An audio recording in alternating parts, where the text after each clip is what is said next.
You'll always be my night sky.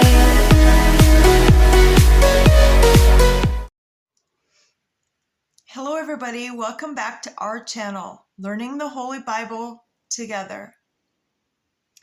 I hope you're having a great day. We're still on 1 Kings chapters 3 and 4. And if you're ready, we're just going to go ahead and jump on in. And sorry, I hope I don't get interrupted by phone calls and stuff. But anyways, we're going to plow through.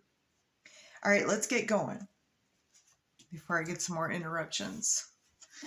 All right, and Solomon made affinity with Pharaoh, king of Egypt, and took Pharaoh's daughter and brought her into the city of David until he had made and ended up building his own house and the house of the Lord and the wall of Jerusalem round about. Only the people sacrificed in high places, because there was no house built unto the name of the Lord until those days. And Solomon loved the Lord, walking in the statutes of David his father, only he sacrificed and burnt incense in high places. And the king went to Gibeon to sacrifice there, for that was a great high place. 1,000 burnt offerings did Solomon offer upon that altar. In Gibeon the Lord appeared to Solomon in a dream by night, and God said, Ask what I shall give thee.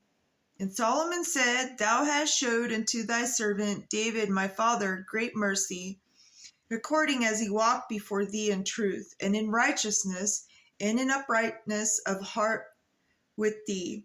And thou hast kept thee for the great kindness, that thou hast given him a son to sit on the throne as it is this day.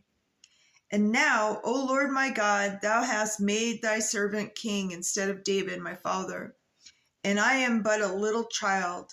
I know not how to go out or come in. And thy servant is in the midst of thy people, which thou hast chosen, a great people that cannot be numbered nor counted for multitude.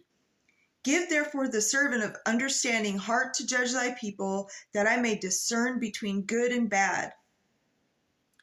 That's what I pray for my son too, because ever since his near fatal car accident, he has no discernment unless he sees for himself, but he can't tell if you're good or bad. He just trusts everybody. And so, for who is able to judge this thy so great to a people? And this speech pleased the Lord, that Solomon had asked this thing. And God said unto him, Because thou hast asked this thing, and hast not asked for thyself long life, neither has asked riches for thyself.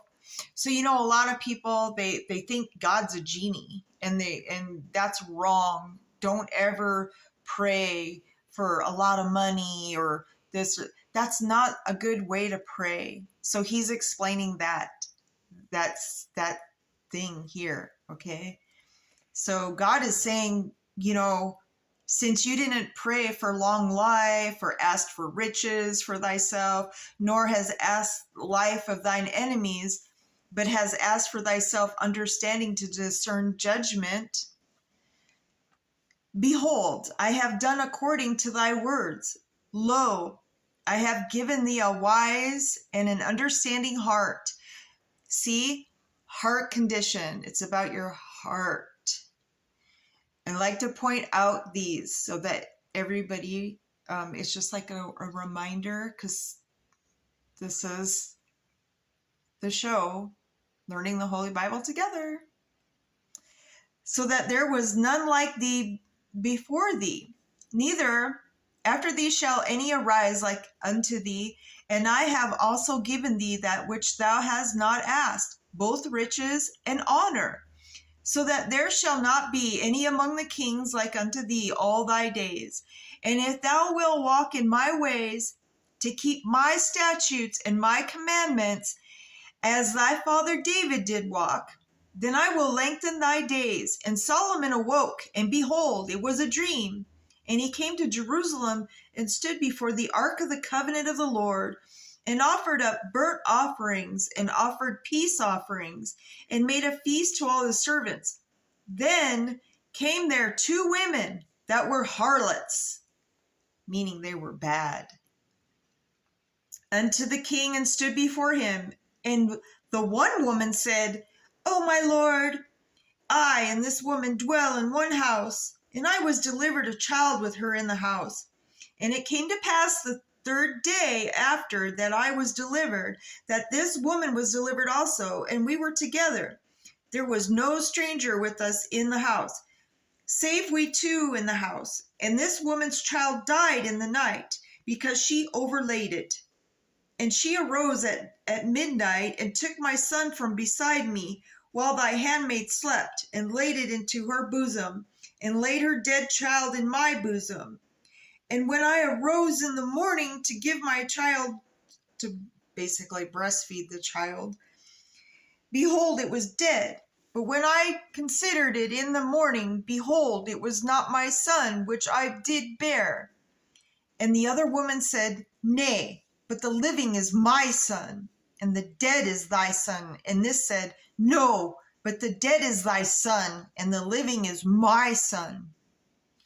Thus they spake before the king.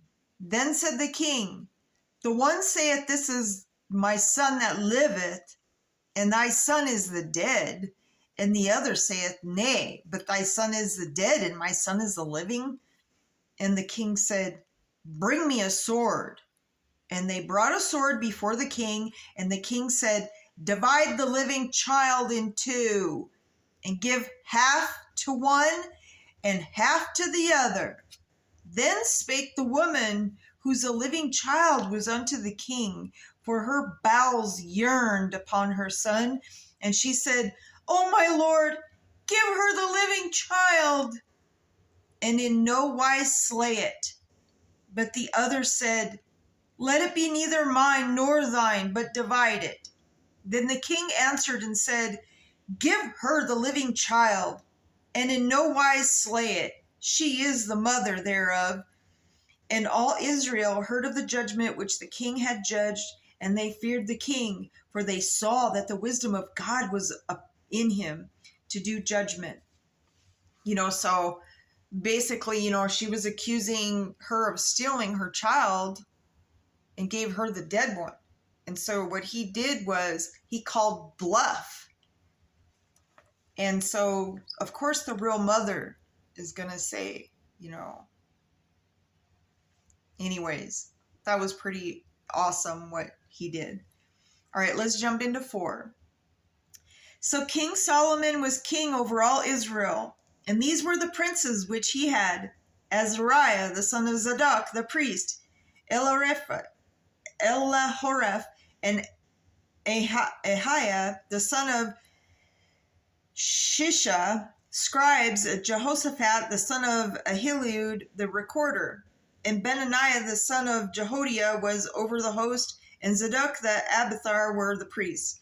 And Azariah, the son of Nathan, was over the officers, and Zabud, the son of Nathan, was principal officer, and the king's friend. And Ahishar was over the household of Adoram, the son of Abda, was over the tribute. And Solomon had 12 officers over all Israel, which provided victuals for the king and his household. Victuals were like food, basically their supplies, in case you didn't know.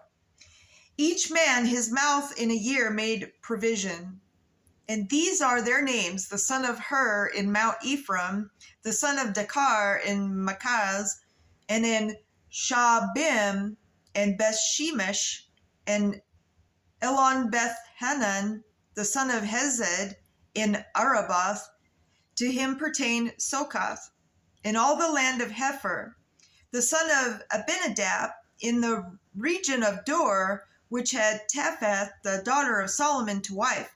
Baanah, the son of Ahilud, to him pertained Tanakh and Megiddo, and all Bethshean, which is by Zartanah, beneath Jezreel, from Bethshean to Abimalola, even unto the place that is beyond Jokneam, the son of Geber, in Ramoth Gilead. To him pertain the towns of Jair, the son of Manasseh, which are Gilead. To him also pertain the reign of Argob, which is in Bashan, 80 great cities with walls and brazen bars. Ahinadab, the son of Iddo, had Mahanaim, and Ahimaaz was in Naphtali. He also took Basmath, the daughter of Solomon, to wife. Baanah, the son of Hushai, was in Asher and in Aloth. Jehoshaphat, the son of Pariah, in Issachar. Shimi, the son of Elah, in Benjamin. Geber, the son of Uri, was in the country of Gilead, in the country of Sihon, king of the Amorites, and of Og, king of Bashan. And he was the only officer which was in the land. And Judah and Israel were many as the sand, which is by the sea, in multitude, eating and drinking and making merry. And Solomon reigned over all kingdoms, from the river unto the land of the Philistines, and unto the border of Egypt. They brought presents and served Solomon all the days of his life. And Solomon's provision for one day was 30 measures of fine flour, and 80 measures of meal, 10 fat oxen, and 20 oxen out of the pastures, and 100 sheep, besides harts and roebucks, and fallow, deer, and fatted fowl. For he had dominion over all the rain on the side of the river, from Tiphash even to Azah, over all the kings of the side of the river, and he had peace on all sides round about him. He had peace on all sides around him. A certain president that was nominated for 5 Nobel Peace Prize. Ring a bell. Ding, ding. And Judah and Israel dwelt safely, every man under his vine, under his fig tree, from Dan even to Beersheba, all the days of Solomon. And Solomon had 40,000 stalls of horses for his chariots, and 12,000 horsemen. And those officers provided victuals for King Solomon, and all for all that came unto King Solomon's table. Every man in his month, they lacked nothing. Barley also, the straw for the horses, and dromedaries brought they unto the place where the officers were, every man according to his charge. And God gave Solomon wisdom and understanding, exceeding much largeness of heart, even as the sand that is in the sea shore. And Solomon's wisdom excelled the wisdom of all the children of the east country, and all the wisdom of Egypt. For he was wiser than all men, that Ethan and Ezraite and Heman and Jekal and Darda, the sons of Mahol, and his fame was in all nations round about. And he spake 3,000 proverbs, and his songs were 1,005. And he spake of trees, from the cedar tree that is in Lebanon, even unto the hyssop that springeth out of the wall. He spake also of beasts, and of fowl, and of creeping things, and of fishes. And there came of all people to hear the wisdom of Solomon, from all kings of the earth, which had heard of his wisdom. All right, so that's the end of 4. I hope you guys are having a great day, and remember to put God first always. He does answer our prayers when the time is right. And so on that note, my brothers and sisters, have a great, blessed day. And as we always say, to be continued. I'll see you tomorrow.